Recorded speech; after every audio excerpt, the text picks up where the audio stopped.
Olá, Boa noite, secretário. Tudo bem? boa noite, Cira, tudo bem? Tá me ouvindo bem aí? Como é que tá a imagem? Tudo legal? Sim, estou ouvindo. Você está me ouvindo bem? Sim. Em primeiro lugar, quero lhe agradecer, secretária, pela disponibilidade de estar nos atendendo. Como sempre, né, a gente procura a senhora, sempre a gente foi bem atendido. E aqui quero agradecer em nome dos jovens do nosso querido Cariri, Juazeiro do Norte, essa terra que a senhora conhece, já esteve aqui com seu pai, né? E quero lhe agradecer. Viu? Em nome da nossa Secretaria de Esporte e Juventude do município de Juazeiro, em nome do nosso prefeito Arnaldo Bezerra, quero aqui agradecer a senhora. Nada, É, eu e o contato sempre com a Secretaria Nacional de Juventude nessa cidade. Aí, como você falou, conheci ela faz um tempo, a cidade do Padre Cícero, né? E ainda quero voltar aí. isso. Até a senhora me contou o fato em Olinda do ano passado, quando a gente se esbarrou, né? Que seu pai veio aqui para visitar a estátua do Padre Cícero e a senhora esteve com ele. Né? Tá aí, conheci, era uma promessa. Atravessamos o Brasil inteiro aí de carro para chegar em Juazeiro. Em contato com a sua colaboração dentro da Coordenação de Juventude do Juazeiro. E aqui eu quero mandar meu abraço ao nosso prefeito Armando Bezerra e ao secretário Luciano Basílio, que tem também nos apoiado no nosso trabalho. Aqui, secretário, vamos iniciar hoje com o assunto do momento, né? Coronavírus. Como é que está a secretaria nas ações para orientar os jovens no combate, na proteção ao coronavírus? Deixa eu tentar aqui enquanto eu vou desenrolando, só para a gente não perder tempo aqui. Claro, Mas então, eu quero te agradecer aqui, até pedir desculpa também, porque eu costumo não usar fone nas lives. Tem o seu telefone, não sei se é o seu telefone que está vibrando, acho que com as notificações. é o meu telefone. Não tá certo. Eu vou tentar falar aqui, vamos ver se vai dar certo. Certo. Uh, quando começou essa pandemia, a gente estava muito preocupado com o risco que esse vírus pudesse causar aos jovens, né? A gente depois conseguiu analisar alguns dados de outros países e ver que a mortalidade entre os jovens, né, abaixo de 30 anos era muito baixa. Então a gente viu que não havia tanto motivo para preocupação por parte da juventude, mas que os jovens eles eram potenciais transmissores, né? Então a gente tinha aí jovens que moravam com idosos, com grupos de risco, que muitas vezes poderiam ser assintomáticos, não apresentar nenhum sintoma, mas eles poderiam estar portando o vírus e transmitindo aos mais velhos, transmitindo aos familiares. Então a gente no início divulgou algumas recomendações sobre o uso de máscara, sobre aqueles 15 dias de quarentena que o país adotou com mais rigorosidade, né, na metade de março até abril, e nós pedimos aos jovens mais atenção naquele momento. Hoje a gente tem recomendado à juventude que ela continue usando máscaras, álcool gel, distanciamento social, nessas aglomerações, os churrascos, esses encontros de jovens que muitos não têm respeitado, a gente tem pedido uma atenção especial. Principalmente para aqueles jovens que moram com idosos, que moram com pessoas do grupo de risco. Porque às vezes esse jovem não vai ter nenhum sintoma, mas ele pode sim transmitir para alguém da sua família que tenha mais chances de problema, que tenha complicações talvez com o vírus. Né? E essas são recomendações que a gente vai ter que seguir ainda por algum tempo aí, Ciro. Mesmo passado esse período, atravessado esse momento mais crítico, esse cuidado com os mais velhos, esse cuidado com as pessoas do grupo de risco, isso é algo que a gente vai ter que manter ainda por um tempo. Isso, até essa semana foi um momento de muito movimento. Eu assisti uma live da senhora, a questão do Enem. Né? Eu adorei seu posicionamento, certo? Foi um posicionamento a favor dos jovens, que a gente tivesse o adiamento do Enem no melhor momento, porque o grande problema da nossa preocupação na nossa região aqui, secretário, era que, principalmente O teu som tá dando bastante retorno aqui, eu tô ouvindo duas vezes ele. Uh, Eu acho que É porque a se senhora você tirou tiver o um fone. fone, talvez melhore. É porque a senhora Mas tirou o eu vou fone. Na tentar hora que a senhora responder tirou o aqui fone. sobre o Enem. Você está me ouvindo bem? Estou sim, agora estou. Então, sobre o Enem, né? No início a gente estava conversando com o INEP, com o Ministério da Educação, para ver se eles tinham essa intenção de adiamento. Eles tentaram manter por um tempo essa data, justamente para esperar como que seria esse retorno às aulas, né? No início tinha uma previsão de que as aulas já retornassem agora em junho, então não haveria tanto prejuízo aos calendários escolares. Agora, houve essa necessidade de se voltar às aulas mais tarde, então esse calendário ele ficou muito prejudicado. Houve também esse pedido por parte dos parlamentares, né? O Senado votou esse adiamento do Enem. E antes, o que o INEP nos passava, Ciro? Eles falaram que iam fazer um Enem agora na data de novembro, né? Na verdade, dois. Uma etapa Enem digital e depois esse Enem presencial, que é aquele com 5 milhões de pessoas que ocorre normalmente todo ano. Esse Enem digital, ele não ia ser cada um faz da sua casa. Ele ia ser da seguinte maneira, ele será, né, da seguinte maneira. Os locais se inscrevem e ele acontece nas escolas, acontece em locais pré-marcados. Pelo celular, não, por um computador, as pessoas mandam as respostas e ele só ocorre que é mais rápido, porque você já pode saber o resultado, quantas você acertou no momento em que você envia a resposta, mas ele também teria os mesmos critérios, teria o mesmo funcionamento, né? Mas ele ia acontecer todo pelo computador. E da mesma forma iria acontecer o Enem presencial. Para tentar tirar esse prejuízo que alguns calendários escolares, né, iriam ter, eles iriam fazer no ano que vem, em 2021, 3 Enems.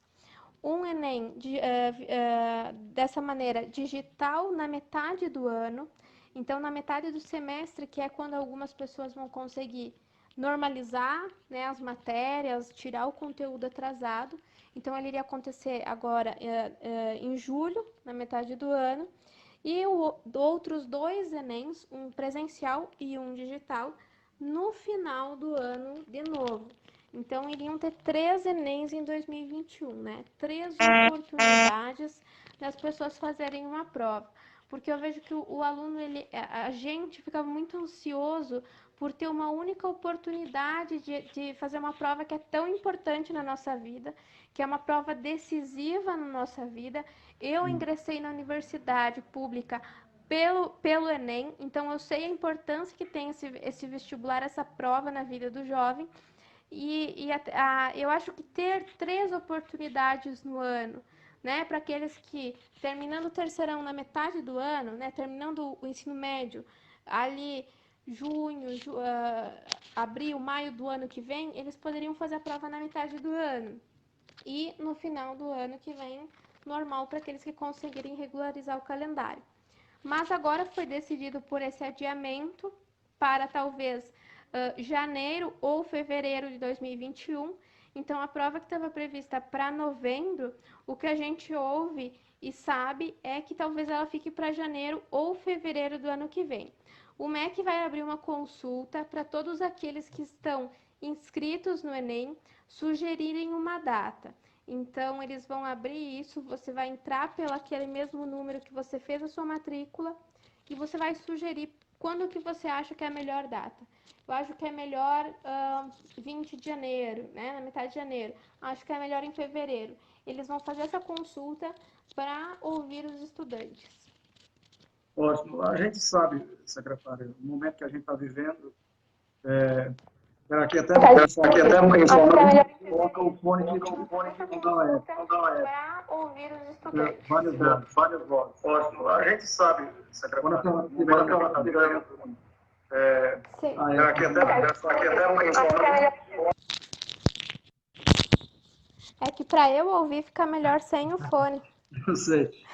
Tá retornando, Assim, então até uma forma da gente tranquilo. incentivar aos jovens a participarem da prova do Enem, e eu queria parabenizá-la, né? A senhora participou em 7,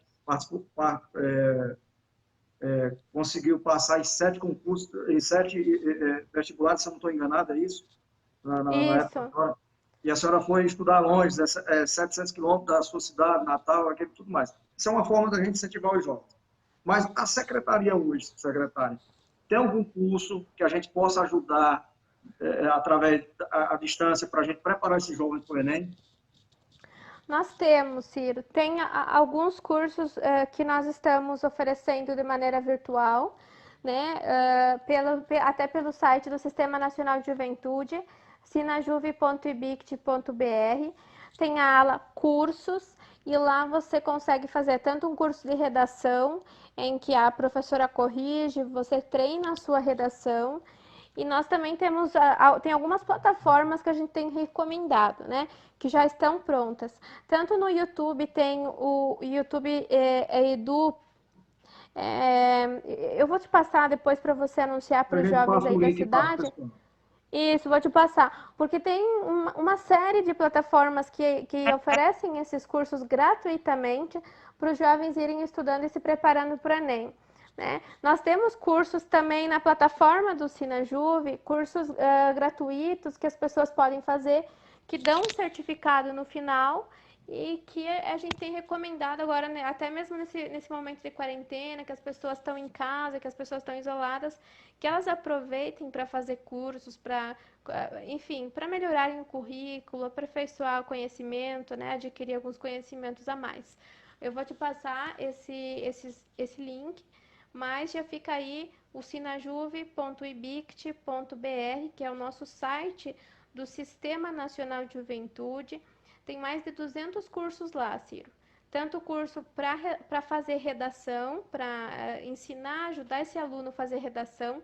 Lembrando que a redação é a parte mais importante do Enem. Entre as 5 áreas, a redação é a única que o jovem pode tirar nota 1000.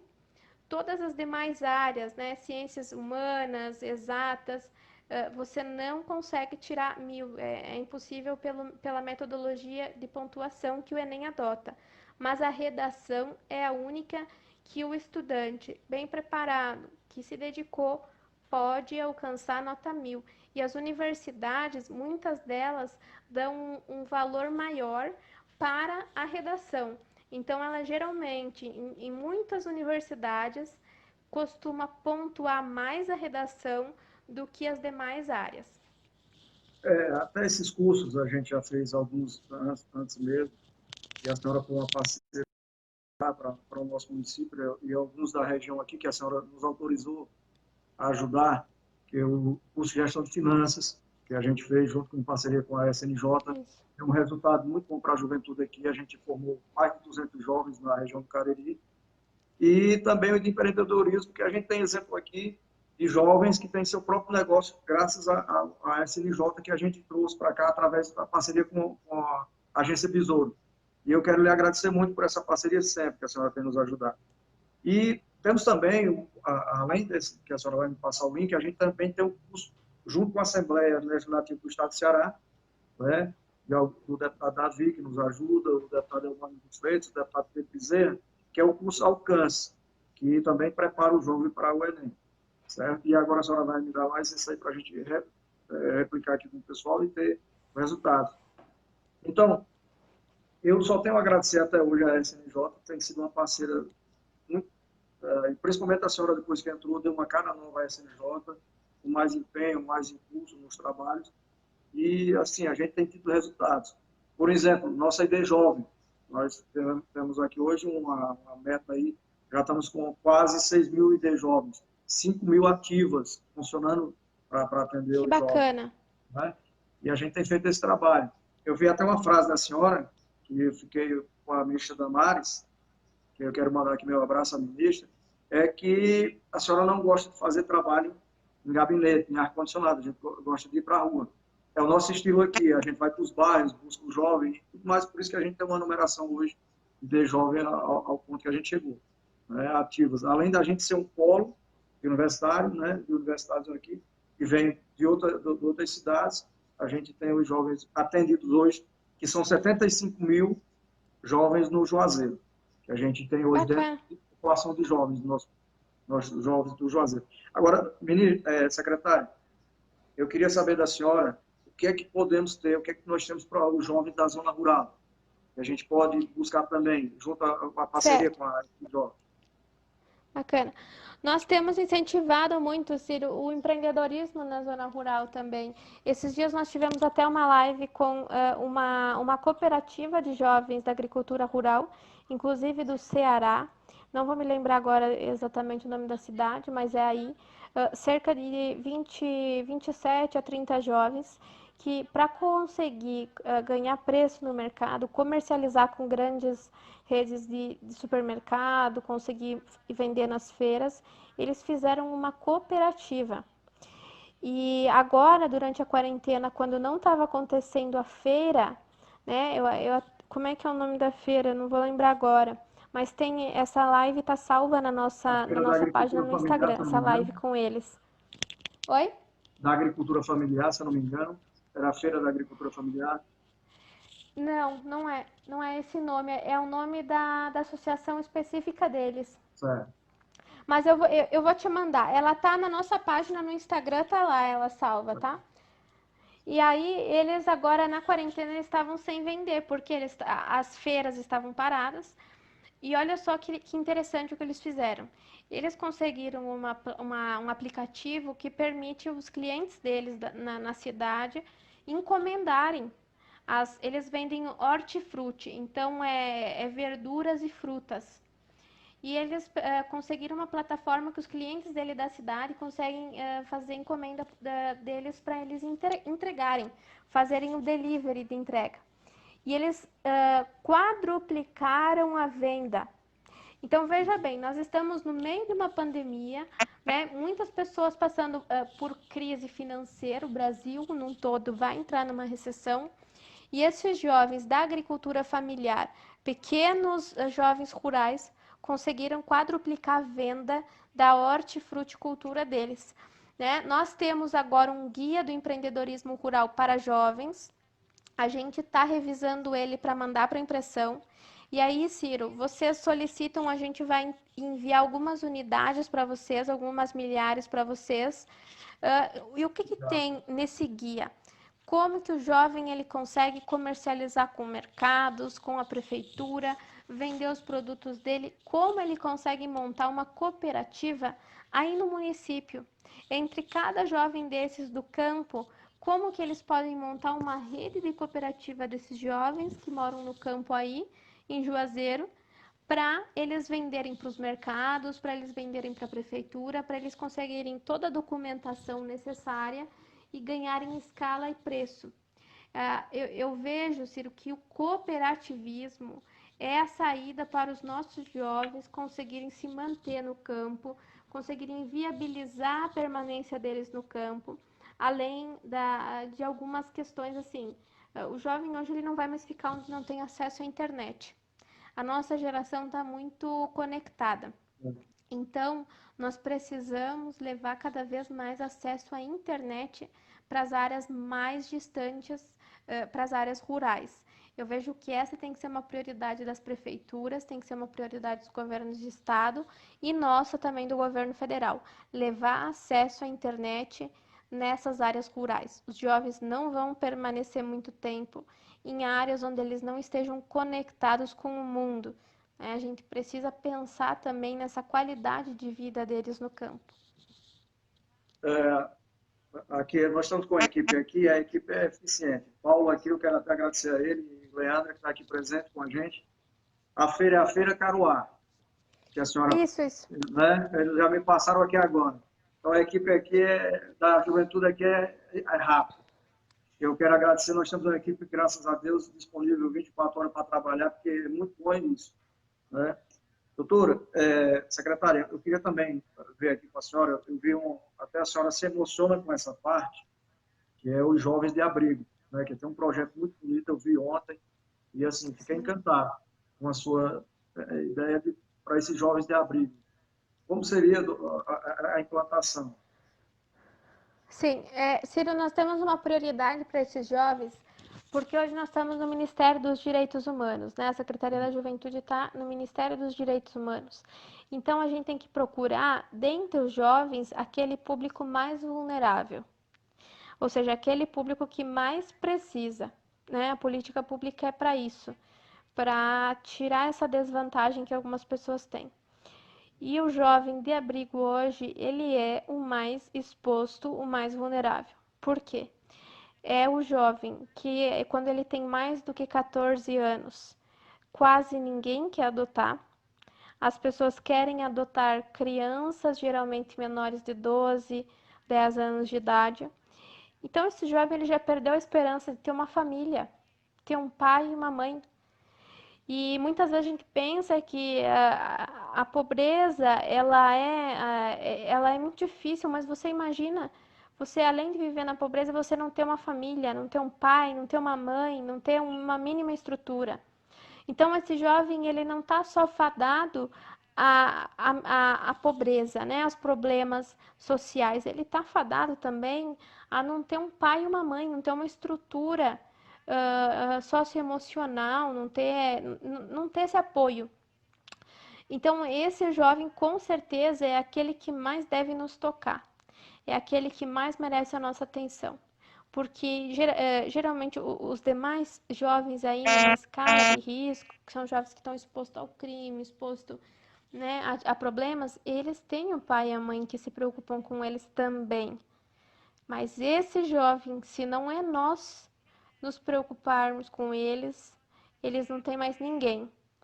Então, nós estamos pensando num arranjo agora, Ciro, até a FGV, a Fundação Getúlio Vargas, está nos mandando uma proposta de legislação, uma lei que nós vamos precisar aprovar no Congresso Federal, vai ter que passar na Câmara dos Deputados, no Senado, para que a gente coloque esse jovem como prioridade em todas as políticas, né? Que ele seja prioridade para ingressar numa universidade, para fazer uma capacitação profissional enquanto ele faz o seu ensino médio e que ele tenha um auxílio quando ele sai do abrigo. Porque ao fazer 18 anos, esse jovem ele já não tem mais, ele não tem mais casa, ele é colocado na rua, né? Então, se coloca no lugar dessa pessoa que além do problema financeiro, tem esse problema de não ter uma casa no dia de amanhã quando faz 18 anos. Então, a gente está trabalhando, Ciro, um arranjo que precisa não só do Poder Executivo, mas também vai precisar de um apoio da Câmara dos Deputados, do Senado Federal, para a gente passar um projeto de lei, né, que deve ser uma prioridade. Nós vamos tomar isso como prioridade quando esse projeto for mandado para lá.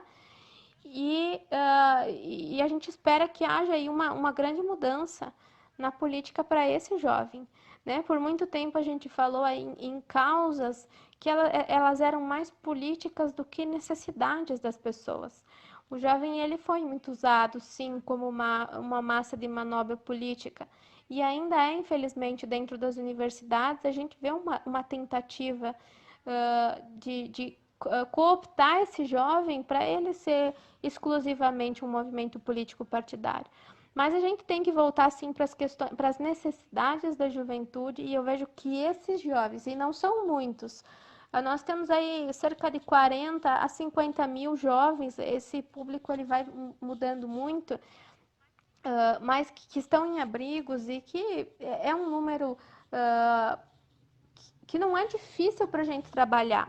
Pensando que temos 48 milhões de jovens do Brasil, cuidar desses 50 mil jovens é um percentual muito baixo, não tem justificativa para a gente deixar esses jovens de lado, não é?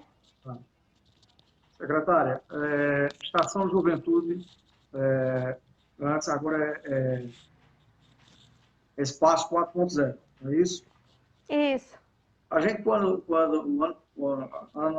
governo anterior, a gente ganhou a Estação Juventude 4.0 através do Dr. Bruno, que trabalhava na SNJ, nos trouxe o projeto, ele é daqui de Juazeiro, a quem eu quero agradecer muito o apoio, que ele sempre estava disponível com a gente. Mas, assim, não recebemos o Estação Juventude 4.0, o Estação Juventude. Agora, o espaço 4.0, como faríamos para a gente ter aqui no nosso município? E também incentivar outros municípios a receber? Como faria? Sim, sim. Então, Ciro, fez no ano passado um por estado. Como é que é o nome? Eu tenho medo de errar o nome do município aí, mas depois eu posso conferir para você. Ou até se o pessoal da tua equipe estiver assistindo, eles vão conseguir o nome do município fácil. Mas foi um por estado do Brasil, né? A gente não quis destinar tudo para uma única região, então a gente fez uma distribuição justa. Foi um para cada estado do Brasil. A ideia era fazer 27 no ano passado. Alguns municípios não conseguiram conveniar até dezembro, então o empenho caiu, porque precisava assinar o projeto até dia 29 de dezembro, e eu trabalhei dia 31 de dezembro até as 8 da noite, quando nós fechamos 3 convênios no dia 31 de dezembro, agora na virada do ano, e alguns municípios não conseguiram, né? Eles entraram em férias antes, enfim, perderam o projeto. Mas eu acho que o Ceará fechou, sim. Se eu não me engano, é Paulista. Paulista é aí, não é? Não, Paulista é Pernambuco. Não, Paulista é outro. Paulista é Pernambuco. Eu vou conferir aí qual Tá município bom. que foi. Mas então nós conseguimos nesse ano cerca de 35 emendas parlamentares para implementar em mais 35 municípios no Brasil. Então, a gente tem pedido muito às pessoas para buscarem os parlamentares dela. A gente também fez esse trabalho com os parlamentares, com os deputados, a gente conversou com um por um. Nós fomos de gabinete em gabinete no ano passado apresentar o projeto. Muitos parlamentares gostaram, né, destinaram emenda, eles fizeram até uma seleção dos municípios que queriam o projeto. Enfim, esse ano a gente vai conseguir fazer alguns a mais. Agora, o governo está montando o Pró-Brasil, que é uma agenda para retomar o crescimento do país depois da pandemia, que deve começar em agosto, esse Pró-Brasil. E nós encaixamos o Espaço 4.0 dentro do Pró-Brasil. Então, a gente tem uma esperança de conseguir aí uma prioridade de recursos públicos também. Quando a gente souber exatamente quanto recurso a gente vai ter para fazer o projeto, a gente deve abrir editais para as prefeituras se mandarem proposta. E aí o município vai poder aderir. E o que é o Espaço 4.0, né, Ciro? Tem muita essa dúvida. O que é? Para que E é bom para quem está serve? nos assistindo entender, né? Exatamente. A ideia dele, Ciro, é capacitar os jovens e preparar eles, fazer essa inclusão digital. Nós estamos passando por uma quarta revolução industrial e nós precisamos que aqueles jovens que têm menos condição financeira, que têm menos recurso, eles também tenham acesso à internet, eles também possam fazer um curso virtual, eles também possam saber usar uma impressora 3D. A nossa ideia com esse projeto é levar essa tecnologia lá para aquela pessoa que não tem acesso, que não tem internet, que não tem computador, é levar essa oportunidade de cursos, de capacitação para esses jovens, né? Esse novo mercado que está surgindo, a gente vai fazer o Brasil crescer, retomar o crescimento com essas oportunidades que esse novo mercado digital oferece. Tem gente rachando de ganhar dinheiro na internet sem sair de casa. A gente não pode aceitar que um jovem de determinada classe social não tenha acesso a isso. Então, a ideia dele é levar computadores, esse laboratório para lugares onde tem menos, onde não se tem acesso à internet, onde não tem tantas oportunidades. O exemplo está aqui nessa feira, né, do Caruá. A Feira do Caruá é um exemplo da capacitação que foi dada para esses jovens se preparar. Nós temos a sorte aqui, secretário, eu digo sorte, porque nós temos um deputado jovem, federal, que é o Pedro Bezerra, e ele até eu levei o Estação Juventude para lá, se fosse o caso, precisasse de recurso, ele faria a emenda parlamentar para a gente. Por isso que eu estou hoje pedindo à senhora a questão do Espaço 4.0, que agora mudou de nome, para a gente tentar. E eu vou logo pedir ao deputado que a gente tem que fazer isso, procurar o parlamentar que representa a juventude da nossa região. E o Pedro Bezerra tem sempre se disponibilizado, tem sempre estado junto com a gente, como o deputado Davi Macedo, sempre que a gente procura, e a gente tem buscado muito o apoio deles. Como nosso Isso aí. prefeito também é muito disposto, na hora que a gente chega com a demanda para a juventude, o prefeito sempre está à disposição, o nosso secretário, Luciano Basílio, sempre buscando que a gente tem muita liberdade de trabalhar, entendeu? Que é o melhor de tudo. Que eu vejo também na parte da senhora, que a senhora tem a liberdade de trabalhar muito e vem fazendo um belíssimo trabalho no nosso país. Eu aqui só tenho a agradecer a senhora pela participação, nosso tempo está aqui já, eu acho que se a senhora tiver mais alguma colocação que a senhora queira expor, eu estou aqui só para Ciro. agradecer. Ciro, eu quero primeiro te parabenizar aí. Parabenizar pelo trabalho que vocês estão fazendo com a juventude aí em Juazeiro do Norte, porque foi uma das primeiras fotos das turmas de Educação e Finanças Pessoais que eu recebi. Foi aí da turma de vocês. Então, a gente percebeu como vocês realmente se dedicam para esses jovens. Quando a gente faz algo aqui no governo federal, a gente precisa que o município, que a prefeitura estejam dispostos a fazer com a gente. Senão, a gente não consegue chegar no jovem. A gente precisa que tenha pessoas igual você, Ciro, aí na ponta, querendo fazer essa ação, querendo ajudar, querendo implementar os programas e as políticas. Então, quero te parabenizar a sua equipe aí da juventude e os jovens de Juazeiro que participaram, que quiseram aprender. Porque também a gente precisa que a nossa juventude queira ser ajudada, que elas aceitem essas sugestões boas que a gente dá. Né? A gente não vai forçar ninguém a fazer nada, a gente precisa que eles tenham vontade. Então, parabenizar vocês, eu quero deixar à disposição.